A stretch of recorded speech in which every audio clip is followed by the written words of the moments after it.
secap.org.br. E Família Giani, da nossa família para sua família. Quinto sinal, marcando 10 horas da manhã. O Manhã Bandeirantes está chegando com a informação da nossa região, os destaques do interior de São Paulo e o que é notícia no Brasil e no mundo, até às 11h30 da manhã, aqui na programação da Rádio Bandeirantes e nas plataformas digitais do Grupo Bandeirantes de Comunicação. Hoje, segunda-feira, 27 de outubro, já estamos na última semana do 10º mês. Outubro voou, hein? Semaninha que terá até sexta-feira ainda o mês 10. E já a partir de setembro estaremos no mês de novembro. Domingo é feriado, hein? A gente esquece quando o feriado é no domingo, mas o próximo domingo é dia 2 de novembro, dia de finados. E nesta semana tem muita informação e prestação de serviços para você no microfone forte da Rádio Bandeirantes Campinas, que você acompanha pelo FM 85.7 e pelas plataformas digitais do Grupo Bandeirantes. Obrigado a você que nos ouve pelo aplicativo Band Play. Todas as rádios do Grupo Bandeirantes na palma da sua mão e todo o nosso conteúdo à disposição para você em qualquer lugar do Brasil, de onde você estiver.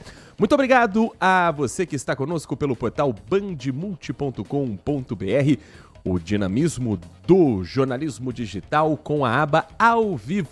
Está piscando na sua tela quando você acessar o bandmulti.com.br, tem uma bolinha vermelha. Clicou no ao vivo, você acompanha a Rádio Bandeirantes Campinas. E para você que gosta do rádio moderno, o rádio com imagens, você tem também os nossos bastidores direto do Complexo de Comunicação João Jorge Saad no canal de vídeos da Rádio Bandeirantes Campinas. Transmissão ao vivo em youtube.com/Rádio Bandeirantes Campinas. Comunidade que não para de crescer a caminho dos 60 mil inscritos. Já estamos em 58.500 nesta comunidade e seguiremos contando com a sua participação, com a sua inscrição gratuitamente para você participar também dos nossos programas e das transmissões esportivas coroadas para o futebol de Campinas, ou para metade da cidade pelo menos, com o título do Campeonato Brasileiro da Série C conquistado pela Ponte Preta. Emoções que você conferiu na Rádio Bandeirantes, na voz de Leandro Bolles, na tela da Band com o Carlos Batista e que será, claro, o principal assunto do Nossa Área a partir das 11h30 da manhã com o Carlos Henrique aqui na programação da RB.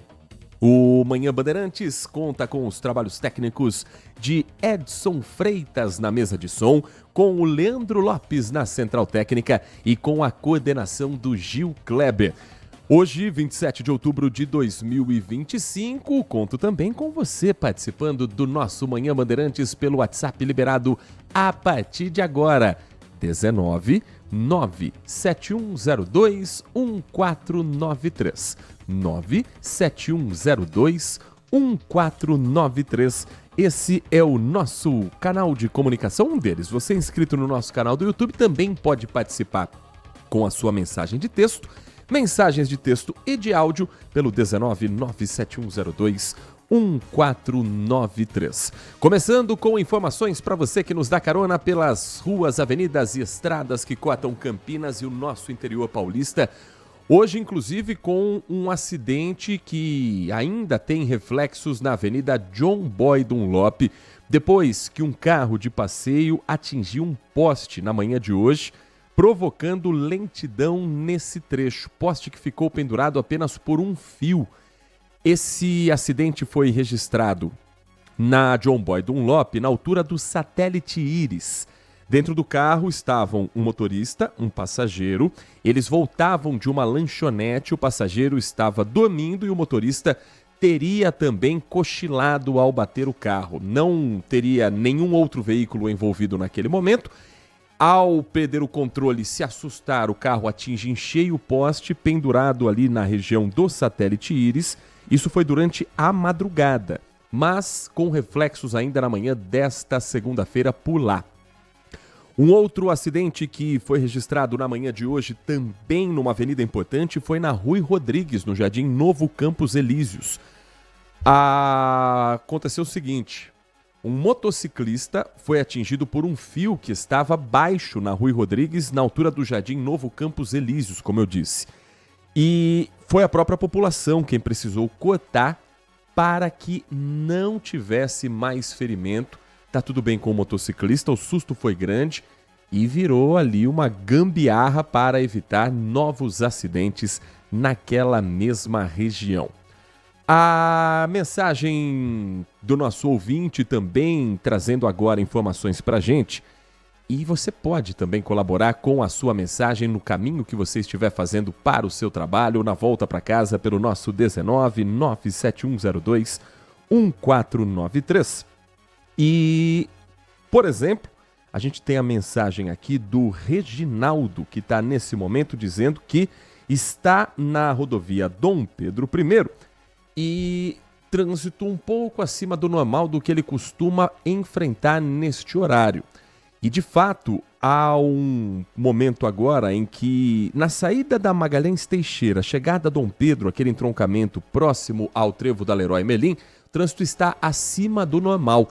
Excesso de veículos, segundo a concessionária que administra o trecho, não há nenhum registro de acidente ou de outra ocorrência, felizmente, nesse ponto da cidade. Alto fluxo também registrado na Zeferino Vaz, a SP-332. Motorista que trafega entre Paulínia e Campinas diminui a velocidade na chegada ao trevo de Barão Geraldo, considerado típico para este horário, segundo a concessionária Rota das Bandeiras responsável por esse trecho. Na rodovia Anhanguera, manhã começa complicada depois que duas motocicletas se envolveram em um acidente na rodovia Anhanguera, sem informações ainda sobre vítimas. Foi por volta de 6h40 da manhã que foi registrada essa colisão no quilômetro 104, trecho que passa por Campinas, na pista sentido capital. As faixas 1 e 2 chegaram a ser interditadas, já o trânsito só ocorria pela terceira faixa e pelo acostamento, que a concessionária liberou para dar maior fluidez.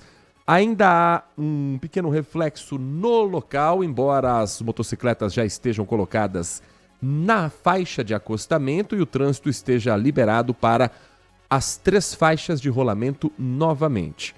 Mas ainda assim, se você for passar por esse trecho, muita atenção, porque a curiosidade às vezes faz com que uma pequena lentidão se forme para entender o que é que está acontecendo. E nossa torcida para que as vítimas envolvidas nessa batida estejam bem e nada de mais sério seja registrado.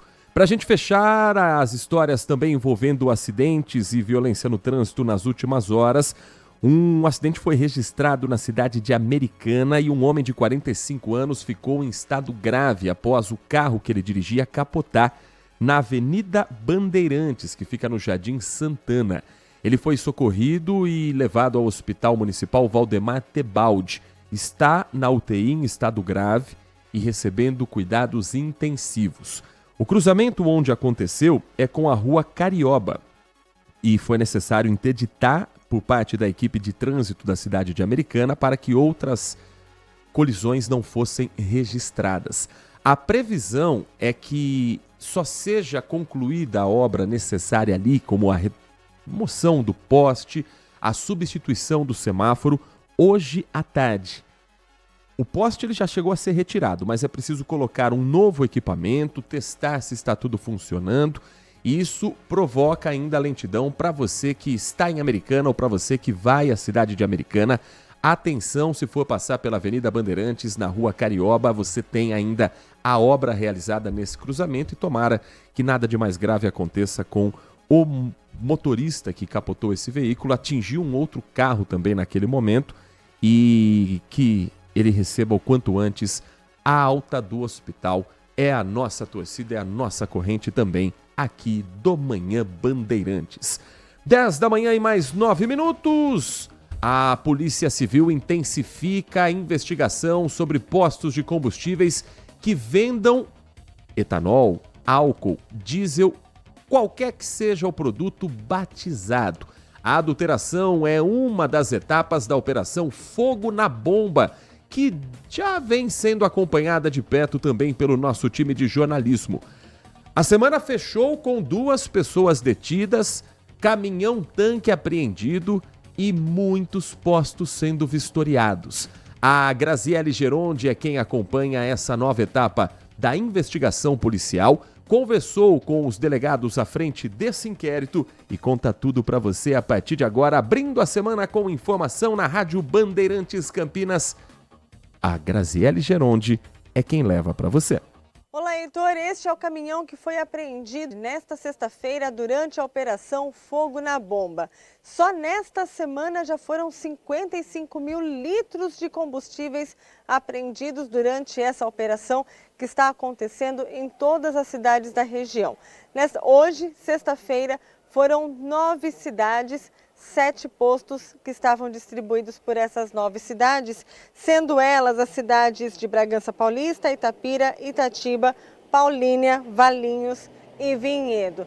Nessas cidades, então, os policiais civis da DIG e da DEIC foram vistoriar esses postos de combustíveis para saber se eles estavam vendendo corretamente ou não.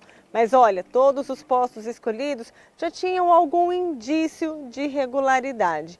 Os delegados aqui da DIG, da DEIC, Dr. José Carlos, que é o delegado divisionário, José Carlos Fernandes, Dr. Marcel Fer, delegado da DIG DEIC, e também Dr. Luiz Fernando de Oliveira, participaram de uma coletiva para explicar como é que foi essa operação. Vamos conferir. Foram selecionados 9 postos de combustíveis aqui da nossa região, que foram objetos de fiscalização.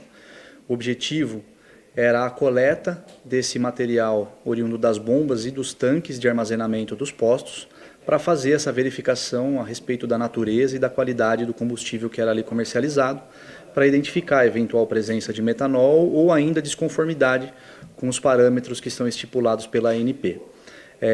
Durante esses atos de fiscalização, num determinado posto na cidade de Valinhos, os policiais flagraram o momento em que um caminhão de uma transportadora, empresa essa que já é investigada em outros inquéritos policiais, tanto aqui da DIG quanto sabidamente do Ministério Público do Estado de São Paulo, esse caminhão aportou naquele posto para fazer o descarregamento do combustível que estava no seu tanque. Também como forma de fiscalização, os investigadores indagaram o motorista a respeito da documentação pertinente, que legalmente é exigida para o transporte de combustível. Existem alguns parâmetros que são definidos pela ANP, inclusive em normas internas e também em leis, quais sejam: para garantir a rigidez do combustível, é necessário que desde da distribuidora até o posto, esse caminhão saia lacrado e que os lacres sejam condizentes com aquilo que consta na nota fiscal, ou seja, o momento oportuno da emissão da nota fiscal de um transporte de combustível é exatamente no seu carregamento junto à distribuidora. Ali precisa constar a distribuidora, o posto de destino, o nome do motorista, as placas do caminhão e todos os lacres que constam nas escotilhas e nas saídas do combustível, para garantir que o combustível que sai da distribuidora é aquele que vai chegar no posto, que ele foi testado e que ele é de qualidade. Então, nem a nota fiscal com essas informações, nem o boletim de conformidade, que é o que atesta a rigidez e a qualidade do combustível, foram apresentados. Em razão disso, da infringência dessas normas, esse motorista foi autuado em flagrante delito pela Lei 8176, que define todo o encadeamento do transporte, fiscalização e venda de combustíveis no território nacional, além do crime previsto na Lei contra a Ordem Tributária pela ausência de nota fiscal, ou seja, dando a entender que houve a sonegação do tributo pertinente àquele combustível, que também foi coletado para fazer a análise, e o laudo vai apontar se era um combustível de qualidade ou não e qual a sua natureza. Todas essas coletas que são feitas, quando retorna o laudo pericial apontando que havia alguma desconformidade do combustível com as normas estabelecidas pela legislação, é instaurado um inquérito policial para apurar o crime contra as relações de consumo, crime contra a ordem tributária e outros desdobramentos, outros crimes que podem decorrer dessa atividade ilícita, inclusive, eventualmente, uma lavagem de dinheiro e até mesmo o envolvimento de alguma organização criminosa. Então, quando se inicia uma coleta como essa de hoje, nós não temos como já de plano informar essa cravar que se trata de algo ligado à organização criminosa. Tudo vai depender do resultado das análises periciais, porque se houver um laudo dizendo que o combustível estava de acordo com as exigências legais, e em muitos casos isso acontece, não há como se fazer uma investigação referente a outros crimes, porque o crime-mãe, que seria a adulteração do combustível, não existe, né? Desde que também haja conformidade quanto à legislação tributária. Agora, se nós constatamos alguma irregularidade na qualidade do combustível, ou então alguma irregularidade contábil, tributária, aí nós desencadeamos uma série de investigações, inclusive com relação aos proprietários desse estabelecimento comercial, desse posto, que invariavelmente são pessoas que possuem mais de um posto, ou seja, são proprietários de redes de postos, e aí sim pode haver a participação de grupos de pessoas, de associações criminosas e eventualmente até do crime organizado nessas atividades ilícitas. Esse Dr. Marcel Fé, delegado da DIG, a Delegacia de Investigações Gerais de Campinas. Antes você acompanhou também no trabalho preparado pela repórter Graziele Geronde a entrevista com o Dr. Luiz Fernando Dias de Oliveira, delegados que estão na etapa também da operação Fogo na Bomba, observando quais são as irregularidades mais frequentes em postos de combustíveis de Campinas e da região. Às 10h17, final de semana foi marcado por um acidente com um helicóptero na cidade de São Roque. Um helicóptero modelo Cabre G2, fabricado agora em 2025, caiu em um pesqueiro localizado próximo à Estrada do Vinho, na cidade de São Roque, região de Sorocaba. A aeronave havia decolado de Jundiaí e tinha como destino um restaurante que fica a cerca de 300 metros do local do acidente. Segundo o Corpo de Bombeiros, 2 pessoas estavam a bordo, o piloto e um passageiro. Os 2 foram resgatados com vida. O piloto teve escoriações leves em uma das mãos e um barco foi utilizado no socorro antes mesmo da chegada da equipe de emergência. Testemunhas conseguiram registrar imagens do momento da queda que você confere no portal bandmulti.com.br. O Centro de Controle Operacional da Rede Voa informou que registrou a aeronave decolando no domingo do aeroporto de Jundiaí por volta de 12h05. E policiais militares preservaram a área para a chegada da equipe do CENIPA, o Centro de Investigação e Proteção de Acidentes Aeronáuticos, que é vinculado à Aeronáutica do Brasil, é o responsável por essa investigação desse acidente na Estrada do Vinho. O que as imagens já passaram para as autoridades como um caminho para a investigação é que a aeronave ela rodopiou em parafuso e caiu na água. As pessoas que estavam no local, claro, se desesperaram com a cena, mas felizmente nada de mais grave aconteceu com os ocupantes dessa aeronave. Às 10h18, um incêndio atingiu uma indústria de caixa d'água de fibra na cidade de Limeira, no bairro Geada, e as causas ainda estão sendo verificadas. As primeiras informações divulgadas pela Defesa Civil apontam que o Corpo de Bombeiros ainda não identificou a origem desse incêndio. A Defesa Civil acompanha também a ocorrência e deve ainda hoje fazer uma análise no prédio, na estrutura, para saber se houve algum dano mais prejudicial a essa construção. Histórias que a gente vai atualizando você ao longo desta edição do Manhã Bandeirantes até às 11h30 da manhã. Você é meu convidado, você é minha convidada para saber o que de importante acontece na região, mas também girando a reportagem no estado de São Paulo. Já que estamos falando de alguns destaques policiais, a Polícia Militar do estado de São Paulo está investindo na tecnologia para ajudar no patrulhamento. Além das equipes de chão, vamos chamar assim, que são aquelas que fazem patrulhamentos com viaturas de 4 rodas, com motocicletas, com bicicletas ou mesmo patrulhamento a pé, existe o patrulhamento do alto, que ajuda em ocorrências estratégicas e em localização de suspeitos, às vezes em uma área de mata, dentro de córrego. Já há muito tempo, a Polícia Militar conta com as unidades do helicóptero Águia, mas não dá para ter um helicóptero em todo lugar. O que a polícia está fazendo agora? Trabalhando com drones, equipamentos que conseguem, do alto, monitorar ocorrências antes da chegada das equipes por baixo. O repórter Igor Calian está conosco para trazer mais. Ele acompanhou um dia desses de monitoramento com drones da Polícia Militar e resume como esse trabalho já está se transformando em ocorrências. Igor.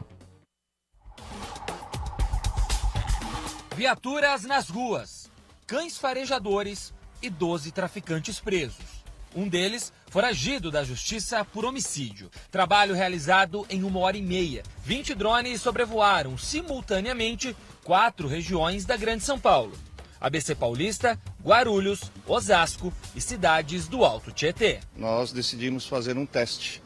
Pegamos todos os drones disponíveis na área metropolitana, fizemos um bom planejamento, houve uma eficiência, uma eficácia que redundou numa rapidez recorde. Em 1h30, 2 horas já tínhamos 12 pessoas detidas e quase 11 quilos de drogas apreendidas. A Polícia Paulista conta atualmente com cerca de 250 drones e uma licitação já foi aberta para comprar mais 380 equipamentos. O mais avançado deles está me gravando agora. Ele conta com multissensores, ou seja, capta imagens e temperatura através de câmeras térmicas. Este drone tem um alcance de até 4 quilômetros de distância. No Rio de Janeiro, os drones são usados em ações operacionais e de inteligência. Só a Polícia Militar tem 50 equipamentos, alguns com tecnologia de reconhecimento facial, que ajuda a identificar criminosos e localizar pessoas desaparecidas. No mês passado, o corpo de um turista russo foi encontrado na floresta da Tijuca com o auxílio de drones. Em maio, a tecnologia foi usada para garantir a segurança de PMs que atuaram numa operação na Rocinha. Por outro lado, os traficantes também usam os equipamentos para monitorar a movimentação de policiais e facções rivais. Para combater esse uso criminoso da tecnologia, o governo do estado anunciou a compra de 80 sistemas antidrones. Aqui em São Paulo, já são quase 1.300 policiais com preparo para pilotar os drones. É necessário que o operador ele saiba da responsabilidade da operação de uma aeronave, e isso faz com que você tenha que ter conhecimento de uma série de regulamentações, uma série de padrões de operação, uma série de cuidados, mitigar riscos para que você possa extrair o melhor dessa operação. Expectativa da Polícia Militar do Estado de São Paulo é que esse projeto seja ampliado para todas as regiões, inclusive a região metropolitana de Campinas. Deixa eu trazer uma atualização sobre a história da aeronave, o helicóptero que caiu em São Roque. Vocês vão fazer um pouso forçado num lago, na verdade. A informação que nos chega é de que o piloto é um empresário de Várzea Paulista, ele é o proprietário da aeronave e o passageiro que estava com ele é o próprio filho. E que o piloto teve ferimentos leves na mão, com o filho está tudo bem, e informações que chegam para a gente atualizar e tranquilizar também quem, claro, fica preocupado. E lembrando que as imagens e a cobertura completa você tem no portal bandmulti.com.br, e esse será um dos assuntos na sua hora do almoço no Acontece com a Laís Peçanha, na nossa equipe de jornalismo da Band Mais TV, coladinho com os donos da bola. Hoje uma edição especial, sem dúvida, dos donos da bola, com o título da Ponte Preta da Série C, com o Carlos Batista, os comentaristas no estúdio. E aí 1h tem o Acontece na tela da Band. Às 10h24, o Manhã Bandeirantes vai para um rápido intervalo. Na volta nós vamos trazer, ainda na edição de hoje, a entrevista coletiva do presidente Luiz Inácio Lula da Silva na Malásia, otimista com a reunião envolvendo autoridades brasileiras, autoridades norte-americanas e o encontro entre Lula e o presidente dos Estados Unidos, Donald Trump. Nós ouvimos analistas desse encontro, como, por exemplo, o presidente da Comissão de Relações Exteriores do Senado, um professor de Relações Internacionais, para a gente entender tecnicamente e politicamente quais podem ser os próximos passos na relação comercial entre Brasil e Estados Unidos. Vamos falar também sobre a Semana de Negócios e Empreendedorismo, que começa quarta-feira em Campinas, com trilhas, palestras gratuitas e uma oportunidade de trocar ideias em diferentes setores do comércio. E a sua mensagem, a sua participação pelo nosso WhatsApp 19 97102 1493. O intervalo é rapidinho. Daqui a pouco esses e outros assuntos chegam até você pelas ondas da Rádio Bandeirantes. Manhã Bandeirantes. TC Arte, móveis e decoração. Há quase 40 anos, inovando o design de interiores e fabricando móveis únicos, surpreendentes e feitos à mão. A TC Arte é especialista em móveis planejados, peças exclusivas e presentes autênticos. Quer se inspirar e deixar a sua casa com personalidade? Então vem para o showroom da TC Arte, em Campinas e Paulínia. Se você prefere móveis de alto padrão, então você prefere tcarte.com. Acesse. Seu almoço merece mais do que pressa. Merece sabor, tradição e a excelência da cozinha italiana. No Família Giani, você encontra o almoço executivo perfeito. Pratos preparados com ingredientes selecionados, combinações que encantam o paladar e a experiência de um verdadeiro restaurante italiano. Tudo isso em um ambiente ideal para transformar a sua pausa do dia em um momento especial. Rua Pedregulhos 27, Chácara da Barra. Família Giani, da nossa família para a sua família. Consumidor, muitas vezes, a qualidade do combustível que você coloca no tanque do seu veículo pode ser tão diferente quanto o preço que você paga por ele. Por isso, procure abastecer em postos de sua confiança e exija sempre o cupom fiscal. É seu direito e a sua garantia. Recap, Sindicato dos Postos de Combustíveis de Campinas e Região. Acesse recap.org.br.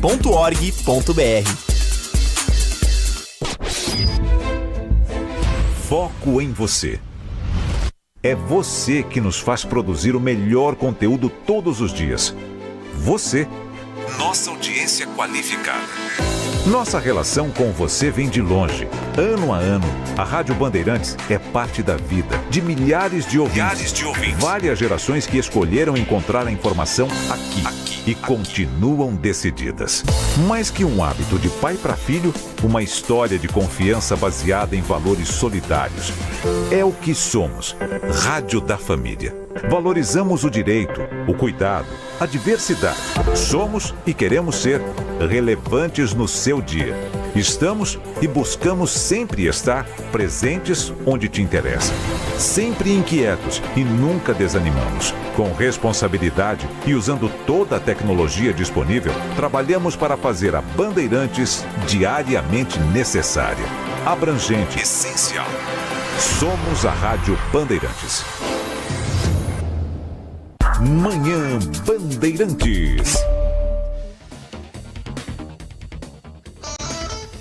10h28, de volta com o nosso Manhã Bandeirantes, abrindo a semana com muita informação e prestação de serviços. Hoje, 27 de outubro de 2025, uma segunda-feira com termômetros subindo aos poucos. Conforme vai chegando a hora do almoço, a temperatura vai chegando também mais próxima aos seus 25, 26 graus, que é a média que a gente está vivendo nesse mês de outubro. Não é diferente nesse início de semana. Os termômetros do CEPAGRE da Unicamp agora marcam quase 23 graus, num dia em que a mínima foi de 20, 8 horas da manhã foi o registro da temperatura mais baixa em Campinas, 20 graus. Dizer que a temperatura mais baixa mostra bem pra gente, Nath Luquezzi, o quanto está calor. Hoje o vento está baixinho, fraquinho, na casa dos 7 km por hora, e a umidade relativa do ar está um pouco alta, em 69%.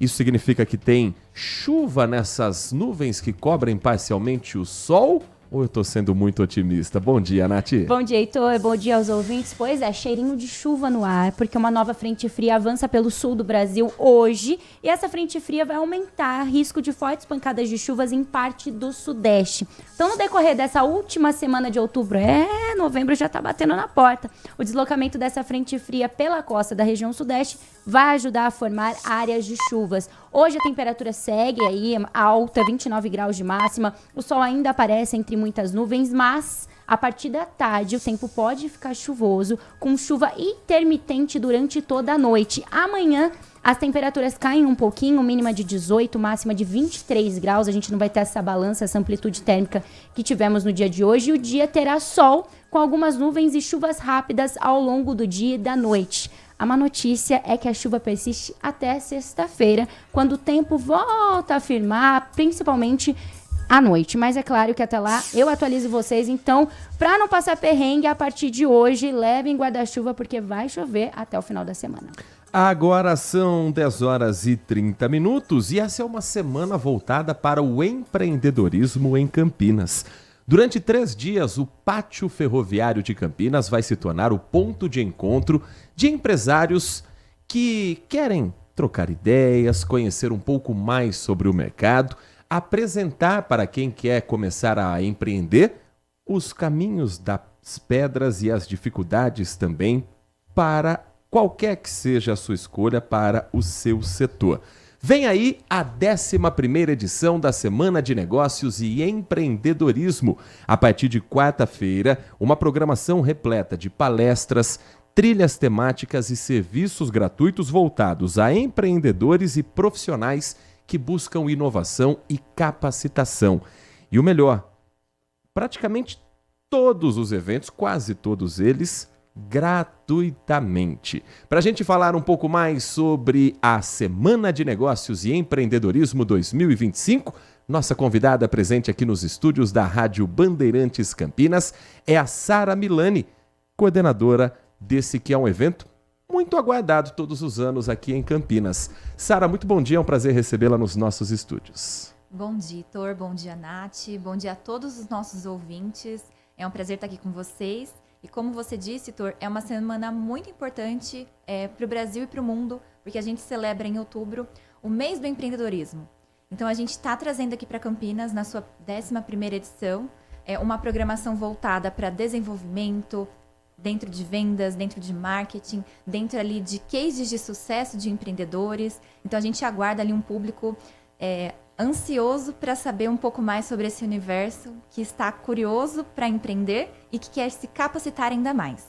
A abertura oficial acontece quarta-feira, 9 horas da manhã, com a palestra de Daniel Papa Garcia, que é diretor de empreendedorismo do Ministério do Empreendedorismo, dentro do eixo Liderança Generativa. Quando o evento é dividido em eixos, significa que cada empreendedor vai poder acompanhar aquilo que diz mais respeito às suas próprias urgências e às suas próprias necessidades, Sara?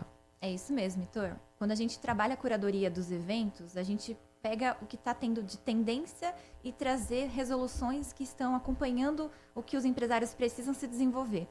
Então, no mercado hoje, a gente percebe que essa liderança é muito importante dentro de novas ferramentas de inteligência artificial, nova forma de gestar times.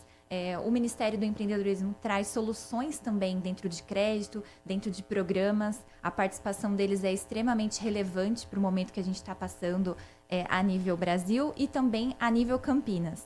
A gente também vai tratar de outras questões relacionadas a networking, a parte ali de economia circular, algumas pautas também mais sociais. Então o evento ele tem uma amplitude muito grande.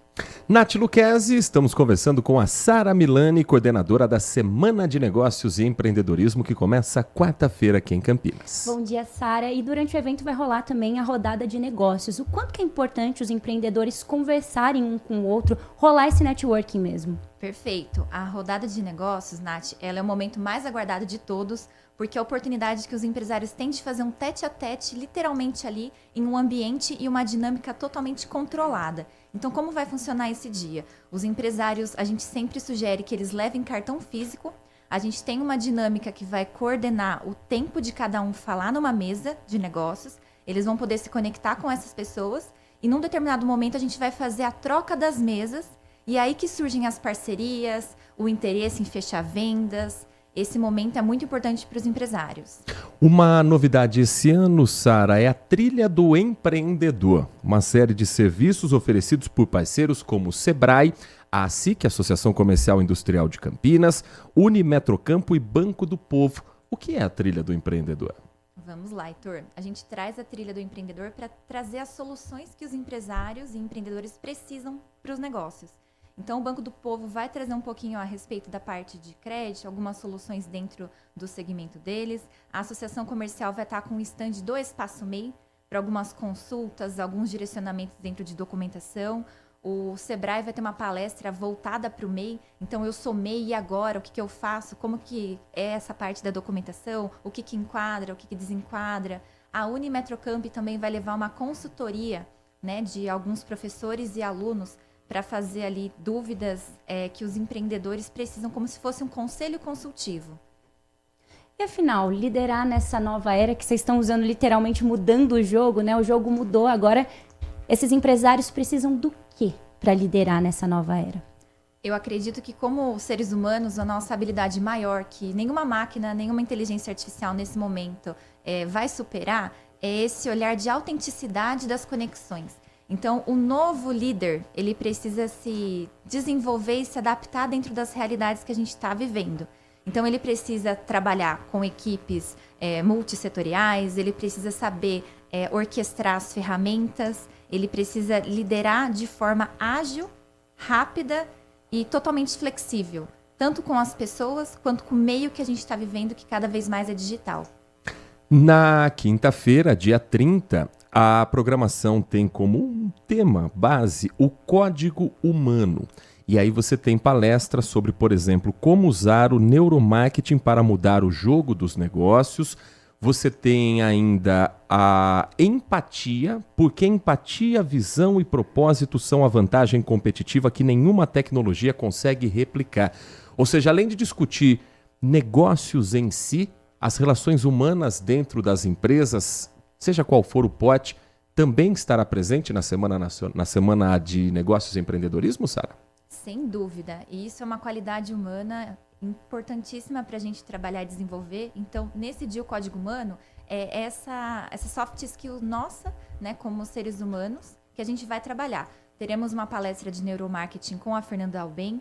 Vamos ter uma dinâmica super diferente, que ela é exclusiva aqui, vai ser inédita para Campinas, que é com a empresa Rock Ensina, com o professor Sanches, que ele vai vir aqui fazer uma dinâmica de perfil comportamental de acordo com cores. Então, o empresário que for participar nesse dia do Código Humano, além de acessar informações de neuromarketing, vai ter uma palestra maravilhosa com o Pedro Cortella sobre a parte de ética também no último dia, né, dia 30, finalizando ali a grade nossa. Ele também vai aprender um pouquinho mais sobre o perfil comportamental da forma que ele lidera, dentro de realizador, analítico, realizador, enfim. Nath? Existe algo na questão financeira? Porque a gente sabe que às vezes você empreende, você luta e mesmo assim o retorno financeiro, o lucro não vem. Existe alguma coisa nesse meio, nesses dias, que vai falar sobre inteligência financeira? Teremos sim. A gente vai ter uma palestra com o Igor. Ele vai falar exatamente sobre inteligência financeira. Então, existem algumas regras, né, que os empresários eles costumam aprender desde o começo, que é não misturar as finanças pessoais com as finanças da empresa. Ele vai mostrar de forma bem metodológica como que ele dá as mentorias, né, que ele tem uma empresa de mentoria financeira, e ele vai poder trazer ali algumas dúvidas, trocar algumas ideias ali com os participantes. Nós estamos conversando com a Sara Milani, coordenadora da Semana de Negócios e Empreendedorismo, que começa quarta-feira em Campinas. Programação com palestras, trilhas temáticas, serviços gratuitos voltados a empreendedores e profissionais que buscam inovação e capacitação. Evento, Sara, que chega à 11ª edição. Não há nenhum evento que tem 11 edições se não for um sucesso, se não for bem aceito, principalmente pelo público-alvo. O que as 10 edições anteriores já serviram como lição, tanto para quem organiza quanto para quem participa e deixa como legado também a Semana de Negócios e Empreendedorismo aqui em Campinas? Vamos lá. Nós, como a SIC, a gente busca sempre uma visão de tendência de mercado. Então, cada edição ela é um aprendizado para nós e para as pessoas que também participam. O evento ele foi tomando uma dimensão muito maior, principalmente nas 2 últimas edições. É a 3ª edição que a gente vai realizar junto com a Prefeitura Municipal de Campinas. Então, quando a gente tem, né, essa parceria que é extremamente estratégica para nós, o evento tomou uma proporção muito maior. Ele nasceu dentro da Associação Comercial, na sede da SIC, e cada edição a gente costuma trabalhar um tema específico. Ano passado a gente surfou muito a onda da inteligência artificial, então os 3 dias foram dedicados à inteligência artificial, mas dentro de áreas diferentes da empresa. Inteligência artificial para vendas, inteligência artificial para finanças e para marketing. Porque a gente vê hoje que o mundo profissional também está mudando muito com o avanço das tecnologias. E ao longo desses 10 anos, vocês tiveram uma percepção de que as marcas têm valorizado a presença no digital também? Com certeza, a gente acompanha essa tendência, então as entregas, né, que no começo das edições iniciais não eram tão fortes em redes sociais, na parte também de parcerias, né, de divulgação, elas acabaram tomando uma proporção muito maior. E isso acaba sendo uma fatia muito grande da parte de comunicação. A gente trabalha ainda com bastante coisa física, mas o digital acaba tendo uma repercussão muito maior. Todo mundo está no digital, né? É verdade. Todos os eventos na quarta e na quinta-feira, gratuitamente, você pode fazer a sua inscrição, retirar o seu ingresso já pela internet. Na sexta-feira, dia 31, tem pela manhã a rodada de negócios. Essa rodada tem uma taxa de R$100 aqui como ingresso. O que se espera dessa rodada de negócio e para quem ela é voltada, Sara? Vamos lá. A rodada de negócios, Heitor, é para empresários desde MEI até prestadores de serviço, alguma parte industrial também que esteja buscando parcerias e alavancagem de oportunidades de parceria também. E a gente tem ali a rodada, uma expectativa de ter mais de 200 participantes. A rodada ela tem uma dinâmica de 8 participantes por mesa e é uma dinâmica ali bem ágil, que eles vão trocar cartão, vão fazer um pitch de vendas, então a gente afia bastante o pitch deles. Vai ter ali, né, antes da dinâmica começar, algumas dicas de como o empresário precisa se portar e falar de forma objetiva e clara para eles se comunicarem, né, e se conectarem entre si. Ou seja, um grande networking entre esses participantes. E esses planos, eles saem do papel? Esse empresário, ele consegue colocar esse plano em poucos dias na própria empresa? Consegue sim. No dia da liderança generativa, a gente vai ter 2 palestras maravilhosas. Um delas é com o Alexander Barros, da Shite Volt. Ele vai ensinar a fazer um agente de inteligência artificial ao vivo no palco da SNE.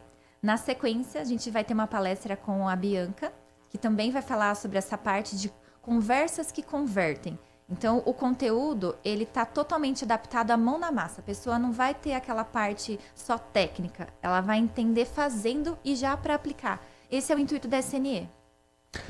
As entradas estão já disponíveis para você. Você pode acessar semanane.com.br.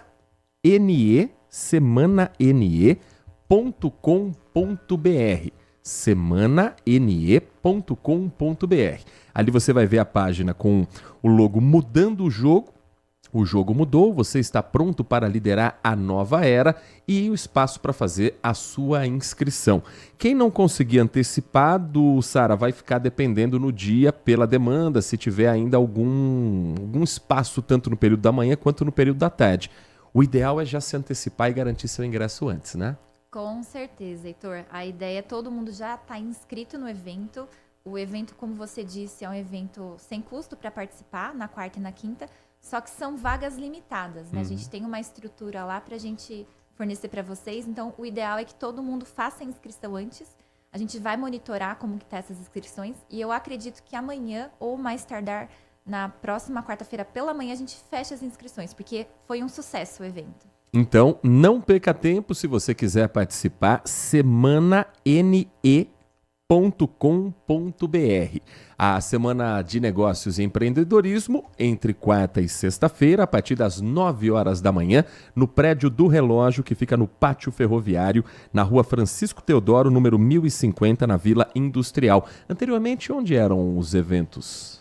Na edição passada, a gente fez no The Royal Palm Hall. Anteriormente, foi feito no Vitória Hotel. Então, cada edição a gente acaba olhando para um local específico para fazer.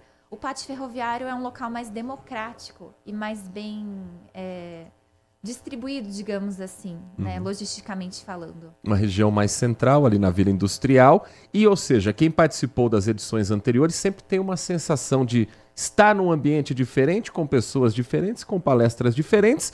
E para quem ainda não viu como ficou o Pátio do Relógio, no Pátio Ferroviário, uma oportunidade de ver um espaço importante em Campinas que estava um bom tempo já parado, mas que agora voltou a ser também uma área de eventos grandes. Ficou bonito? Tá ficando bonito por lá, Sara? Eu imagino que a correria tá grande para terminar a organização ainda nesses últimos dias, né? Aquela montagem, aquele corre-corre típico de um evento grande como esse. Tá ficando bonito para receber todo mundo? Com certeza, Heitor. Os participantes vão ter uma experiência maravilhosa com áreas pensadas neles. E também é um evento que a gente tem um poder muito forte da Prefeitura de Campinas. Então, eles estão ali investindo em questão também de preservar, reestruturar o prédio. E é um espaço maravilhoso que une a pujança de Campinas, né, o nosso passado glorioso na época, né, da ferrovia, na época da escoação do café, e o futuro, né, o nosso futuro ligado aí à tecnologia, à inovação. Então, é um espaço que quem puder, ouvintes, vão prestigiar, porque ser campineiro ou morar aqui nas cidades ao entorno e não conhecer o pátio ferroviário, vocês estão perdendo. E tem estacionamento amplo lá, dá para chegar com facilidade. É bem ao lado da Indec, para quem ainda não se localizou, tem o prédio da Indec, ao lado tem a entrada do prédio do relógio no pátio ferroviário. Nós conversamos aqui no Manhã Bandeirantes com a Sara Milani, coordenadora da Semana de Negócios e Empreendedorismo que acontece em Campinas. Sara, muito obrigado pela atenção com o nosso ouvinte, por estar presente aqui nos nossos estúdios. Um bom trabalho e bons negócios para quem for participar da SNE. Muito obrigada, Heitor. Muito obrigada, Nath. Ouvintes, aguardo todos vocês lá. São 10h46. Um último intervalo nessa edição do Manhã Bandeirantes. Daqui a pouco, a sua mensagem, a sua participação pelo 19 97102 1493. Manhã Bandeirantes. Um compromisso fundamental do jornalista é com a realidade factual, capturar o fato e transformá-lo em notícia. Há dois tipos de distorção de informações. Há um tipo de distorção muito perigoso, que é a distorção involuntária. É resultado da incompetência, da má apuração, da pressa no trabalho. A distorção involuntária ou voluntária tem que ser desmentida imediatamente, com uma diferença. A distorção voluntária é criminosa. Essa tem que ser punida imediatamente. O jornalismo de credibilidade, o jornalismo sério, o jornalismo que busca atender o interesse público, esse é um jornalismo que significa também um combate permanente às fake news. Duvide, cheque, não espalhe fake news. Grupo Bandeirantes, respeito pelo fato, respeito por você. Se você é um verdadeiro apaixonado por futebol e não quer perder nenhum lance do seu time do coração, então prepare-se para as melhores análises e entrevistas exclusivas. É hora de entrar em campo com os donos da bola, com Carlos Batista, que reúne as últimas notícias e lances dos times do interior paulista. Cobre os principais campeonatos regionais, seja no campo ou nas quadras. De segunda a sexta, a partir do meio-dia, na tela da Band+. Sente o peso. RP Bandeirantes, uma rádio que tem história. Os principais profissionais da comunicação no Brasil estiveram e estão à frente desse potente microfone. Temos lastro e continuamos avançando, abrindo espaço para as novas gerações, revelando talentos. Entre o jornalismo analítico, investigativo, de opinião, de prestação de serviço, ficamos com tudo.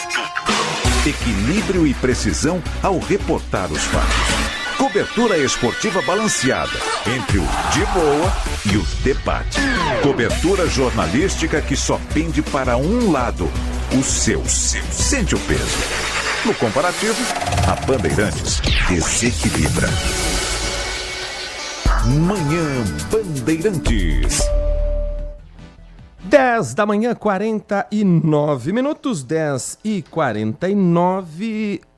Esse final de semana foi muito tenso, mas com esperanças para quem ficou o ano todo esperando chegar um dos mais concorridos vestibulares do Brasil. A primeira fase do vestibular da Unicamp foi realizada nesse domingo. E a Nath Luquezzi traz os números. Eu achei um número bem baixo de abstenção. Ou seja, pouca gente desistiu de fazer o vestibular da Unicamp após se inscrever para qualquer um dos cursos, para qualquer uma das vagas.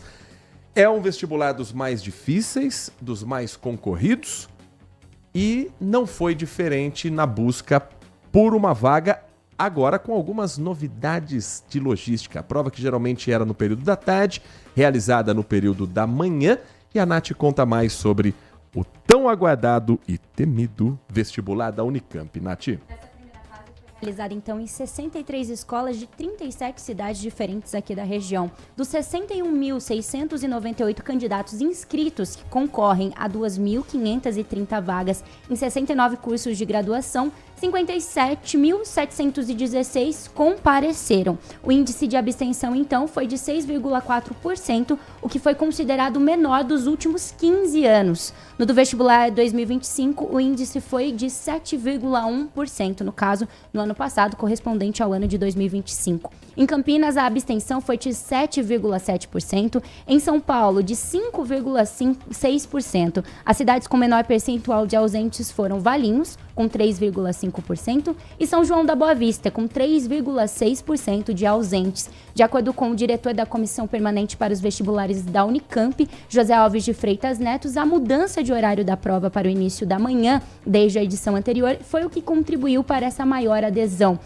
A prova, então, contou com 72 questões de múltipla escolha, sendo 12 de língua portuguesa e literatura de língua portuguesa, 12 de matemática, 7 de história, 7 de geografia, 3 de filosofia, 3 de sociologia, 7 de física, 7 de química, 7 de biologia e 7 de inglês. Cada questão que vale 1 ponto teve 4 alternativas de resposta e o tempo mínimo de permanência em sala foi de 2 horas e o máximo de 5 horas. A prova já está disponível para consulta e o gabarito oficial será divulgado na quarta-feira, agora, dia 29 de outubro. A lista de aprovados sai dia 24 de novembro. Antigamente, a prova da Unicamp não era de múltipla escolha. Você tinha que escrever resposta por resposta e isso deixava ainda mais tenso o candidato. Quando você foi vestibulando, a Unicamp aí já tinha a múltipla escolha? Já era tinha. Múltipla escolha? A segunda fase eu acredito que ainda é, né? Só a resposta dissertativa. Resposta, mas ainda na minha fase já. Mas eu não prestei Unicamp, não tive essa coragem. Difícil, hein? Também não tem curso de jornalismo na Unicamp, né? Tem curso de dança na Unicamp, né? Tem dança. Tem várias áreas de conhecimento e claro que é o sonho de muita gente ter esse caminho para ingressar numa universidade estadual. O menor índice de abstenção nos últimos 15 anos nessa edição de 2025, como a Nath destacou com esses números. E agora, a expectativa para a sequência do calendário. A lista dos aprovados na primeira fase, atenção, sai no dia 24 de novembro. Nesse mesmo dia, a Unicamp anuncia a nota de corte de cada curso. É diferente, de acordo com a concorrência, de acordo com o desempenho dos alunos, existe uma nota de corte para a segunda fase. Os locais vão ser anunciados no dia 24 de novembro também. Então, é um dia fundamental na vida do vestibulando. 24 de novembro, uma segunda-feira. As provas de segunda fase estão marcadas para o dia 30 de novembro e para o dia 1º de dezembro. Então, quem acredita que tenha feito um bom papel, tem um resultado bom da Unicamp, existem alguns gabaritos extraoficiais que estão sendo divulgados.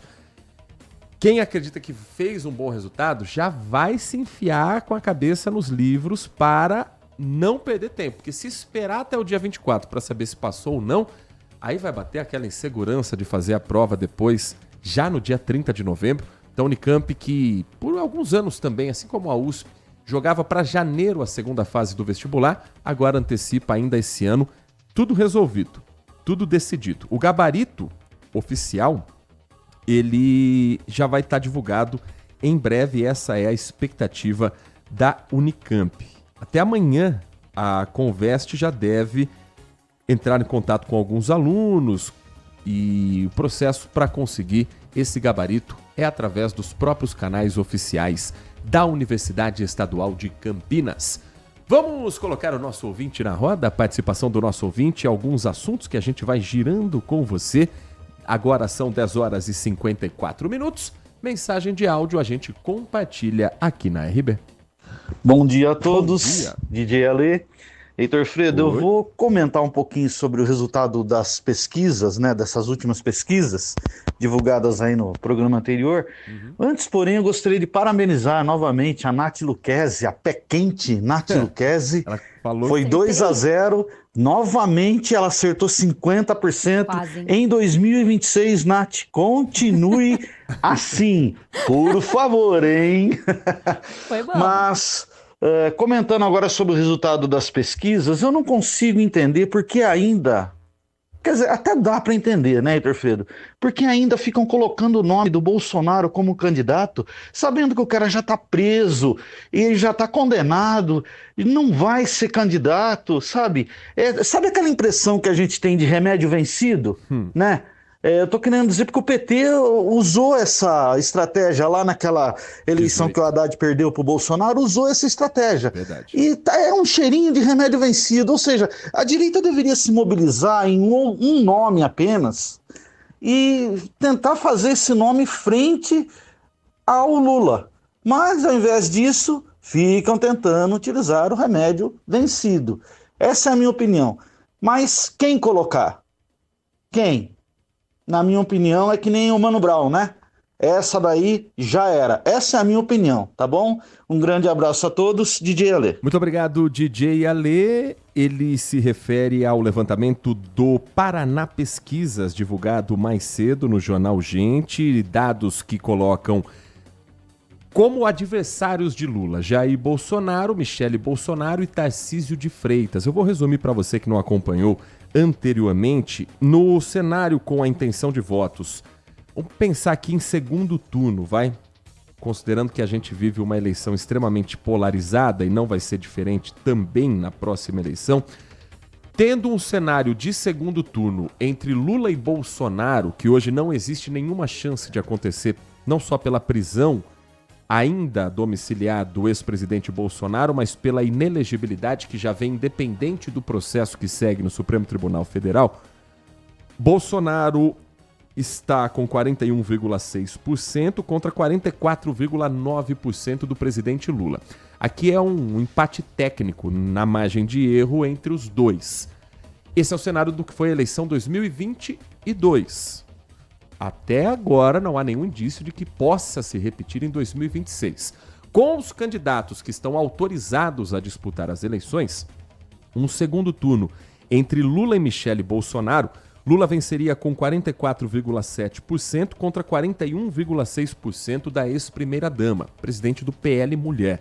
No cenário em que Lula concorreria com o governador de São Paulo, Tarcísio de Freitas, do Republicanos, Lula aparece no segundo turno com 44,9%, quase 45%, e Tarcísio 40,9%. Então, resumindo, 45-41%, a vantagem de Lula contra o governador de São Paulo. A maior das vantagens vista pelo Instituto Datafolha, fora do empate técnico, porque os três cenários que eu disse aqui são cenários de empate técnico, o único em que Lula aparece bem à frente do seu concorrente seria uma disputa com Flávio Bolsonaro, senador pelo Rio de Janeiro, também do PL, filho do ex-presidente.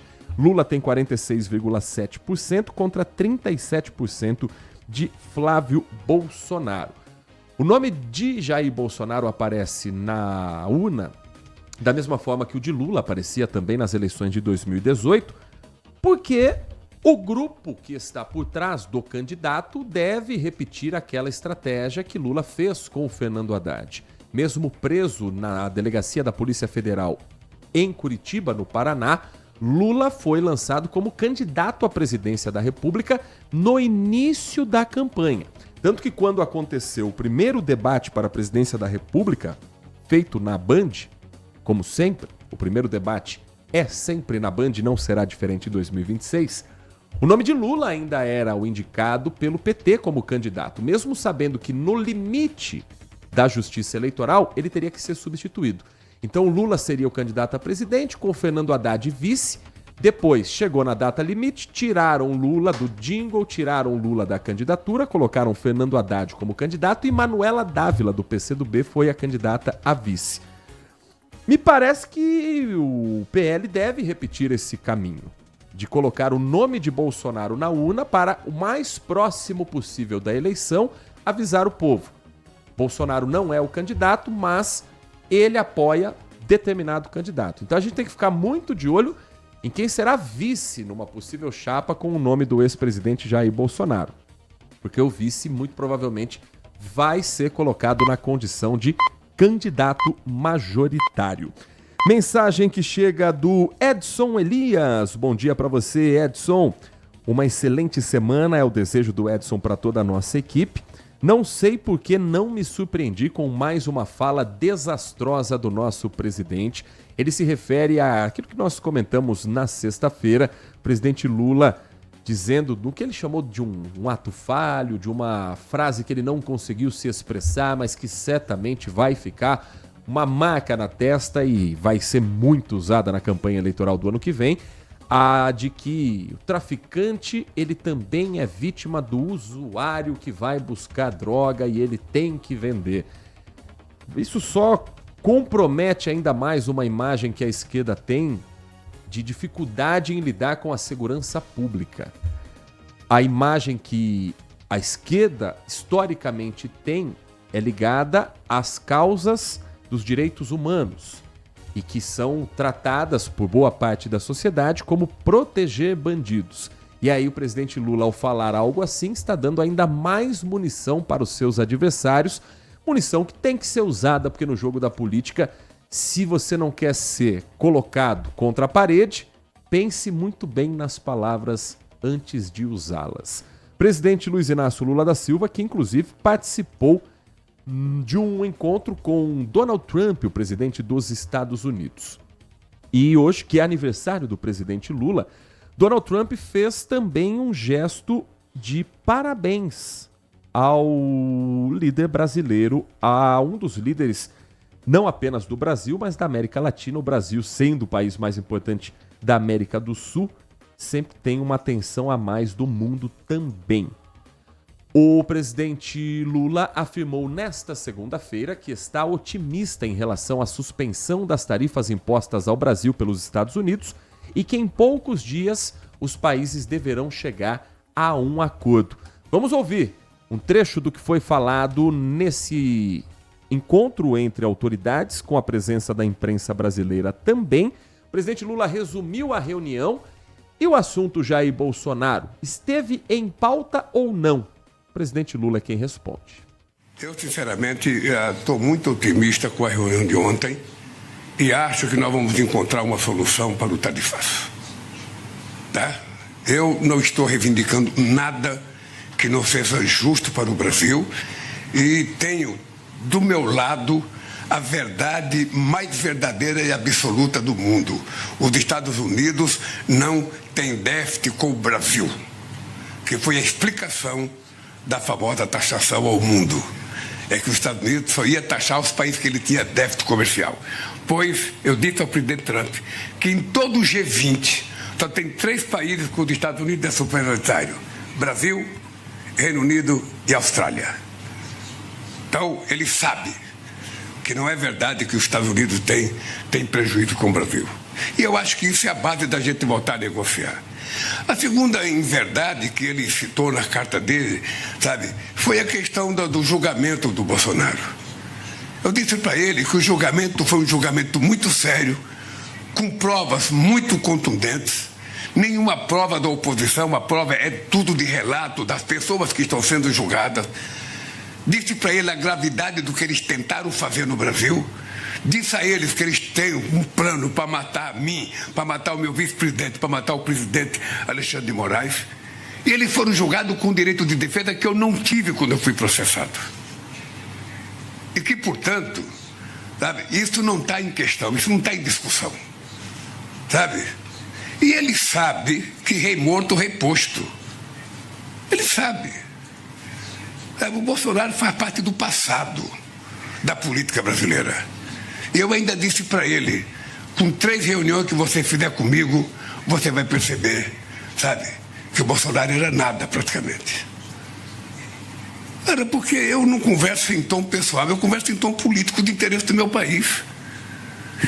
Convidei ele para ir à COP, outra vez, disse para ele, é importante que você vá para dizer o que você pensa. Se você não acredita nas coisas, vai lá para você poder dizer o que você pensa.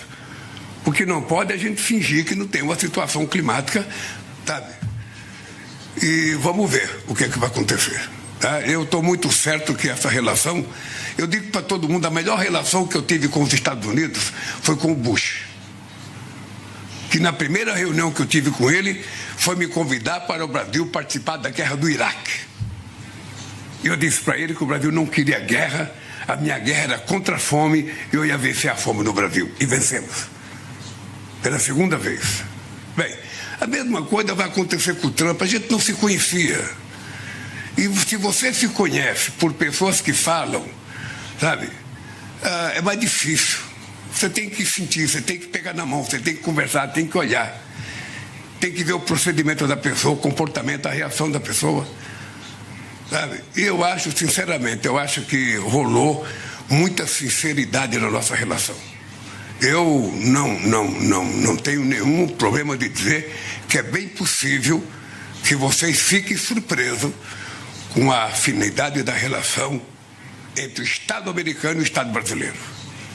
O pensamento político do presidente Trump é dele, o meu pensamento é meu, mas quando nós conversamos, não sou eu nem ele.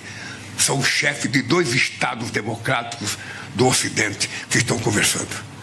Bem, a segunda coisa é que eu penso que terá que ter uma suspensão de algumas medidas da taxação, para a gente começar do zero, e da punição aos nossos ministros, porque não tem nenhum procedimento, não tem lógica. Tá? Isso foi dito na frente do Marco Rubio, foi dito na frente do homem do tesouro dele e do homem sabe, tinha 3... Sabe? Então, foi dito para eles com voz e eu fiz questão de entregar um documento. O que eu quero? Está lá. A discussão do Brasil, a discussão da lei, sabe, magnífica, a discussão da taxação, a discussão da Venezuela, a discussão da greve da Ucrânia, está tudo lá escrito. Sabe? Portanto, ele leu na minha frente. Esse é um trecho da entrevista coletiva do presidente Lula, em que ele também cobrou, Nath Luquezzi, dos seus ministros uma maior presença em eventos globais para vender o Brasil para o mundo. Conta pra gente como Durante foi. o pronunciamento, ele cobrou maior proatividade de seus ministros e do empresariado nacional, afirmando que é preciso viajar o mundo para assim promover os produtos brasileiros e fortalecer as relações comerciais. Ele disse o seguinte: tá faltando um pouco mais de ousadia dos nossos empresários e dos nossos ministros. Foi o que ele declarou. Ao invés de ficar no Zap todo dia, tem que viajar o mundo para vender as coisas que o Brasil produz. O presidente também argumentou que o Brasil precisa se libertar de uma dependência histórica de parceiros tradicionais como Estados Unidos e União Europeia. Ele disse que o Brasil saiu daquele momento histórico em que a gente vivia olhando para os Estados Unidos, achando que os Estados Unidos iriam resolver o problema da miséria do Brasil, aí quando se enjoavam dos Estados Unidos, olhava para a União Europeia. Foi assim que o presidente criticou. Para Lula, a solução para os desafios do país está em uma ação interna e em uma diplomacia comercial mais diversificada. Sobre esse assunto, o ouvinte Adriano Vermelho escreve pra gente e não comprou muito essa amizade não entre o presidente brasileiro e o presidente norte-americano. Ele abriu o texto dele assim: Lula, um coração, Trump é igual aquela carinha assim, enjoada, sabe aquele emoji quando tá com a carinha amarelada, vai vomitar ou não vai vomitar? Ora, escreve o Adriano. Então está tudo resolvido, uns poucos minutos de conversa paralela, indireta, superficial e truncada pelos tradutores é o suficiente para nós. Uma nação hipertaxada e considerada inimiga da democracia, baixamos a guarda e nos entregamos por inteiro a esse amor estadunidense. O Adriano diz que é sempre um show de hipocrisia, eles não têm vergonha, ética e nem orgulho, o que o leva à conclusão que temos, sim, muito em comum com os norte-americanos, o quase esquizofrênico e indecente comportamento dos políticos, tanto de lá quanto de cá, todos com o mesmo modus operandi, desejando bom dia aos mais orgulhosos âncoras do rádio do interior. Eita! Adriano todos os dias conosco aqui na Rádio Bandeirantes Campinas. A gente ouviu alguns especialistas para entender do ponto de vista político, do ponto de vista econômico, o que pode sair de concreto desse encontro entre o presidente Lula e o presidente dos Estados Unidos, Donald Trump. Nós conversamos com o Nelsinho Trade, senador pelo PSD do Mato Grosso do Sul. Por quê? Porque Nelsinho Trade é o presidente da Comissão das Relações Exteriores no Senado. Esteve naquele grupo de 8 senadores que viajaram no começo do tarifaço até os Estados Unidos para conversar com parlamentares, tanto dos republicanos quanto dos democratas. E os assuntos tratados foram do ponto de vista econômico, segundo o senador, e que agora também tem esse como foco, inclusive as terras raras brasileiras.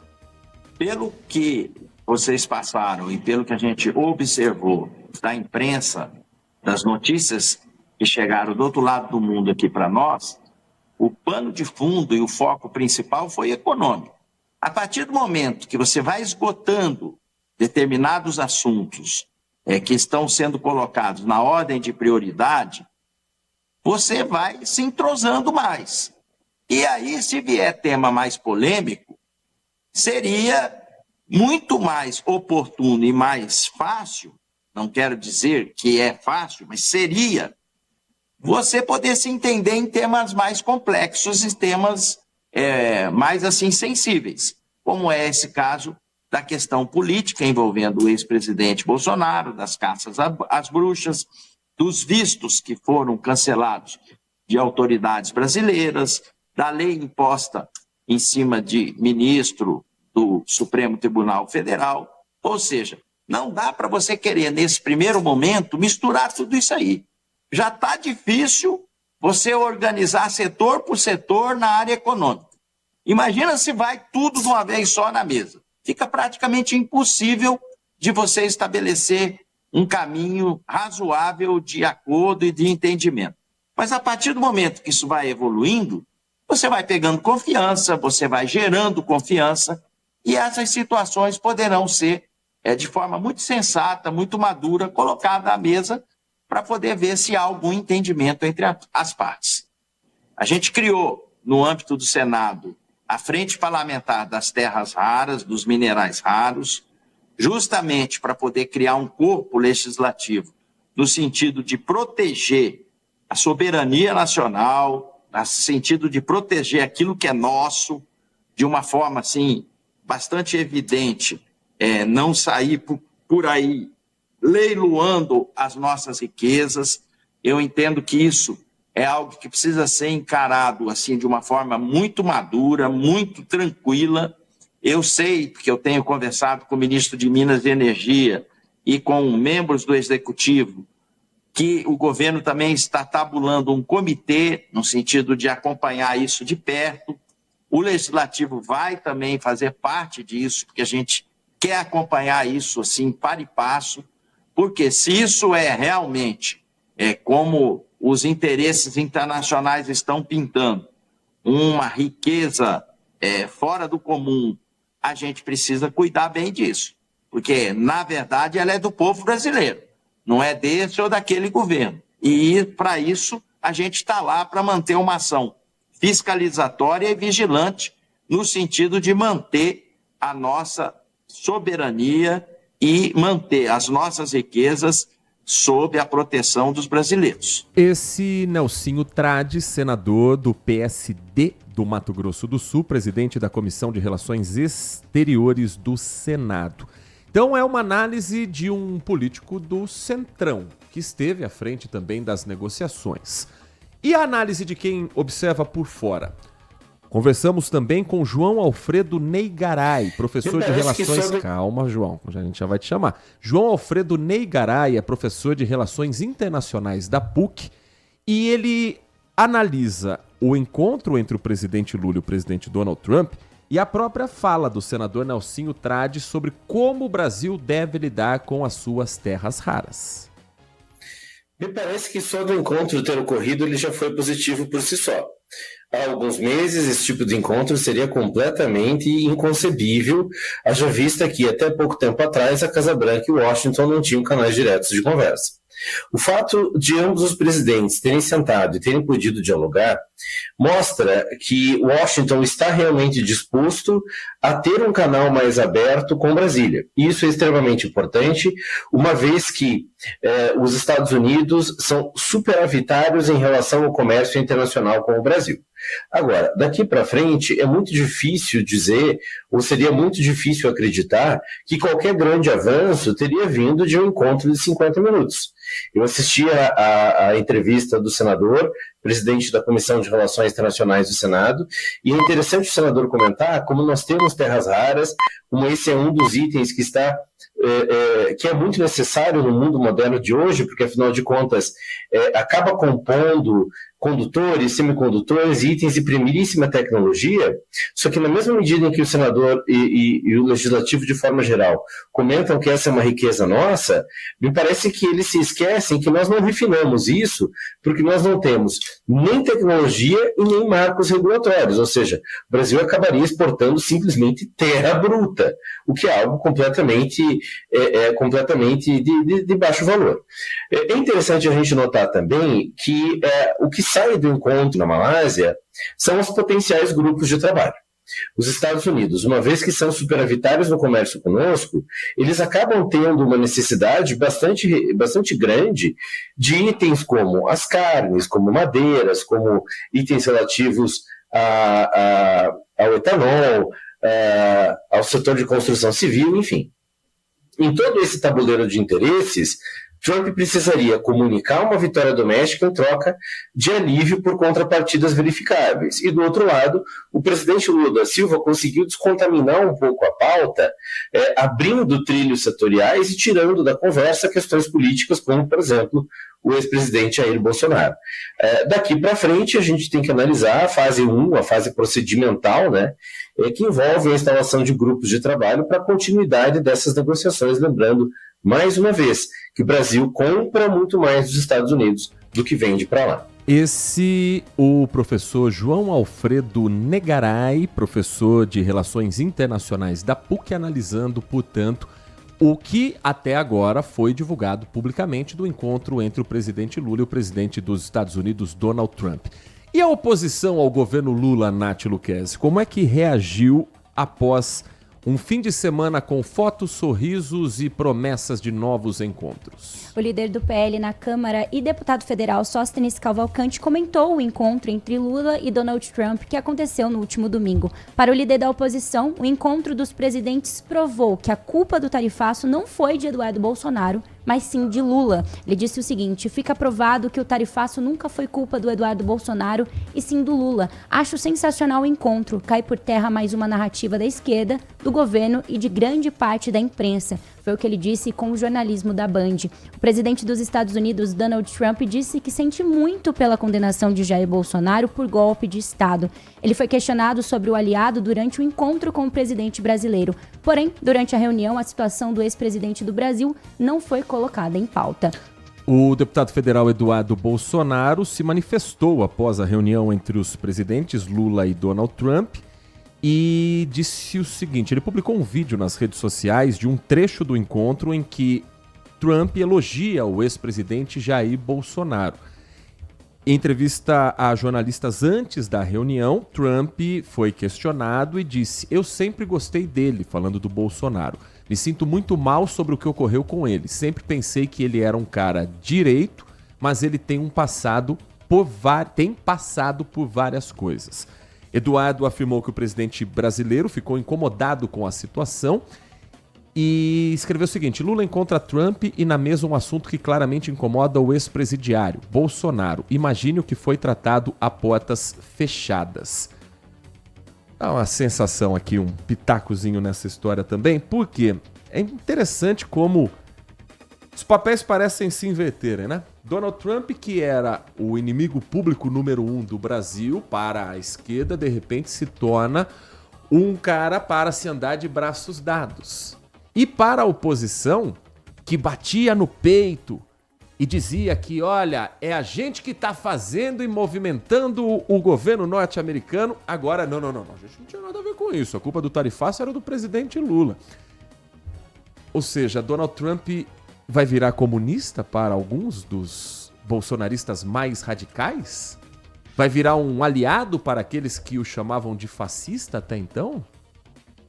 Ou a gente vai tratar tudo isso com uma seriedade econômica de países independentes que precisam conversar como economias importantes para o mundo como somos Brasil e Estados Unidos?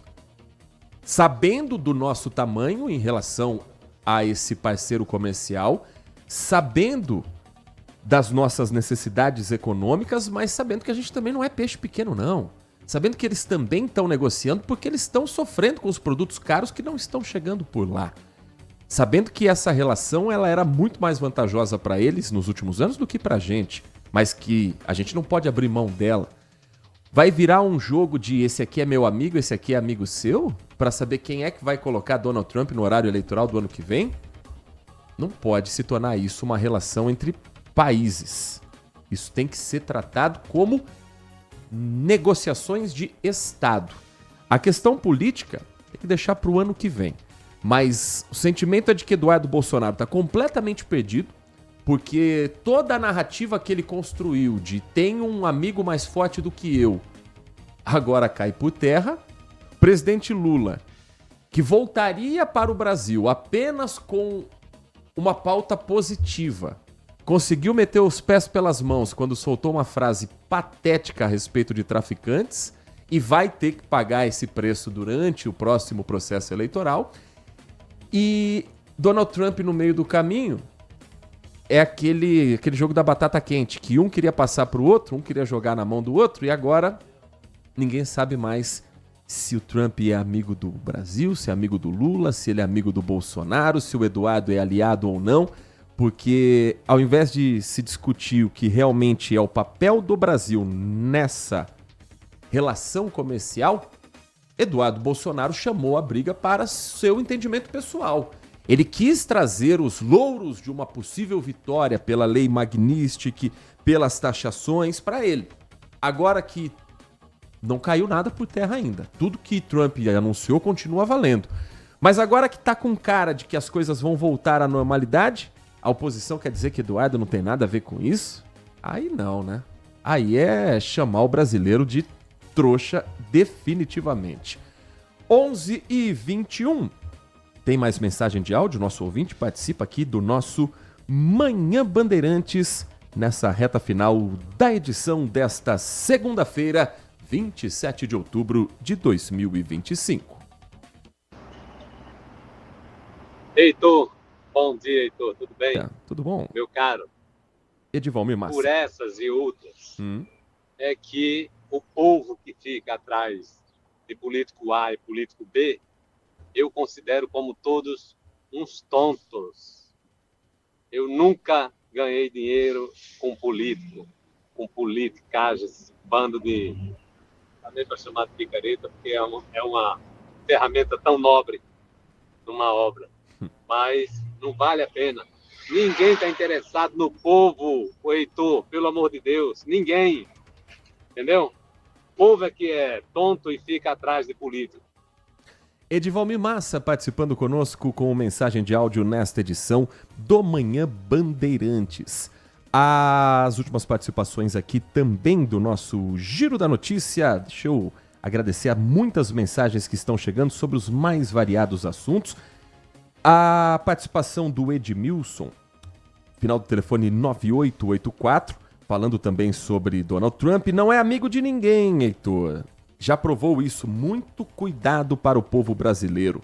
E ele também desejando bom dia para você, Nath Luquez. Bom dia. Em relação ao assunto da semana passada, Campinas é muito falha na questão de fiscalização e obrigatoriedade da utilização de focinheira em cães de raças agressivas. Isso você pode constatar em um rápido passeio na Lagoa do Taquaral. Vários cães sem focinheira. Ontem mesmo, ele conta que presenciou um rapaz passeando com um Rottweiler. O cão quase arrastava o rapaz. Tão forte, tão pesado que ele era. E se ele escapasse? Questiona o Edmilson. Questionamento importante e, de fato, que parece que não é tão levado a sério assim. Mensagem do Cleiton. Bom dia, Heitor e amigos da Bandeirantes. Aqui é o Cleiton de Otolândia. O presidente americano parece que trocou de amigo. presidente norte-americano é bilionário. O amigo dele se chama dólar, dinheiro, money para os gringos. O resto é tudo amizade de conveniência. Se nem com Elon Musk ele manteve essa amizade umbilical, você acha que seria com Eduardo Bolsonaro? Cá entre nós. Ele gosta de dinheiro. Donald Trump gosta de dinheiro, Elon Musk gosta de dinheiro, bilionário gosta de dinheiro. Quem conseguir colocar mais no bolso dele vai ser tratado como amigo. Quando não conseguir mais ou atrapalhar algum interesse, ele é colocado de canto. Ponto. Simples assim. Nós temos os nossos bilionários aqui no Brasil que pensam exatamente igual. São aquelas empresas que abraçam uma determinada campanha política, se colocam como baluartes de um determinado candidato, mas daqui a pouco muda o governo, mas a empresa está lá. Continua investindo, colocando dinheiro na campanha de oposição. Quem tem dinheiro geralmente coloca em 3, 4 frentes de uma eleição, porque é onde ganhar, ele tá junto com os amigos do poder. Que mais? Mensagens não param de chegar, gente. Muito obrigado pela sua participação. Tem uma mensagem de áudio para a gente fechar aqui. Não teremos tempo, infelizmente, para todas as mensagens, mas uma última participação ainda dá tempo aqui do nosso ouvinte na Rádio Bandeirantes. Bom dia, Heitor Renati. A felicidade do Ponte Pretano. Que alegria, sábado, Heitor. Campeão, hein, Marco? Eu comecei aí no campo da Ponte em 1969. Meu avô me levou lá, meu avô Lavieri. E depois nunca mais deixei de ir no campo. Às vezes em todos os jogos, durante todos esses anos.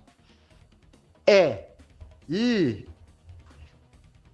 eles morreram, minha família passou, porque era tudo Ponte Pretano, e não vira Ponte campeão. Isso para mim é mais que um título, cara.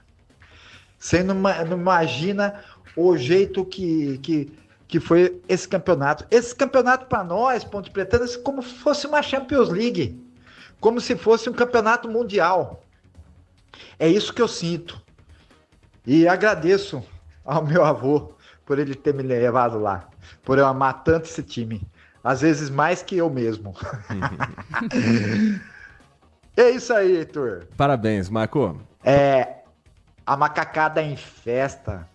O time mais antigo do Brasil a disputar a Série A, Série B e Série C. E agora campeão da Série C. Valeu, Heitor. E que não volte nunca mais para a Série C. Essa paixão do futebol, de avô para neto, de pai para filho, ela tem que ser respeitada. E quando o torcedor Ponte Pretano, ele transparece tudo isso, não é pelo título da Série C, é pela caminhada toda. É uma Série C em que você elimina o seu rival, você impede o seu rival de subir, em que você tem uma administração que não levou a sério a própria administração do grupo, 4 meses de salário atrasado, 2 jogadores que entram na lista dos maiores ídolos da Ponte Preta, pode ser entre os 10, entre os 20, entre os 30, mas estarão lá, Jonas Toró e Elvis, eternizados pelo que fizeram. O torcedor tem que comemorar mesmo. E o torcedor bugrino, ele vai tirar um sarro, ele vai falar, mas a Série A vocês não têm. Mas o torcedor bugrino ficou na Série C. Essa é a resposta da provocação. Isso faz parte do futebol, isso faz parte de uma rivalidade que tem que ser saudável. E que em breve a gente esteja discutindo o derby na Série A, com os dois buscando vaga em Copa Sul-Americana, com os dois brigando por algo maior, que é isso que a gente espera para o futebol de Campinas. E antes da gente falar mais sobre a final da Série C, eu quero dar um recado para você. Todo mundo conhece uma empresa que trabalha como se fosse uma biblioteca, que ainda imprime pedidos, usa carimbos, assinatura a caneta. O Celso vivia exatamente isso na Nelsense, indústria de fragrâncias. Cada nota fiscal que era emitida era um pedido que chegava, uma nova impressão, tudo tinha que ser conferido no olho, na mão. E quando acontecia um erro, era muito tempo e muito papel perdido. Isso até ele conhecer a Inovar ASC, que apresentou as soluções do WK Radar. Hoje o Celso abre o WK Radar e tem todos os processos e documentos digitais. Não tem mais pedido físico, 4 caixas de papel viraram só 2. Quer sair do papel você também? Então acesse wk.com.br. Aqui em Campinas você pode entrar em contato com a Inovar ASC para ter o WK Radar na sua empresa. O telefone é o DDD 19 3291 9650. 3291 9650. WK Radar é a gestão da sua empresa em suas mãos. Rádio Bandeirantes. Daqui a pouquinho, 1h30, 1h35, 1h37, 1h39. 1h, Nath Luquezzi estará com você na tela da Band, ao lado de Lari Lopes para o Band Mulher. Com quais atrações nesta segunda-feira? Hoje a gente vai falar sobre cannabis medicinal e como que ela tem ajudado mulheres com endometriose. Vamos também receber uma dupla maravilhosa, Anne e Rafael, aqui da nossa região, para animar a nossa segunda-feira, porque a gente tem que colocar um sorrisão no rosto. Aí no Band Mulher é sempre sexta-feira, viu? E também os babados do mundo dos famosos, que pegou fogo esse final de semana, viu? Solta umazinha, só uma manchetinha, porque o tempo já estourou. Dado Dolabella. Isso aí é criminoso. Pois é, Dado Dolabella, e teve aí uma suposta agressão. Eu conto todos os detalhes à 1h30 da tarde. Trabalhos técnicos de Edson Freitas na mesa de som, Leandro Lopes na central técnica e a coordenação do Gil Kleber. Vem aí o Nossa Área com Carlos Henrique. Um grande abraço para você e continue na RB. Manhã Bandeirantes. Oferecimento. Recap, Sindicato dos Postos de Combustíveis de Campinas e Região. Acesse recap.org.br. E Família Gianni, da nossa família para sua família.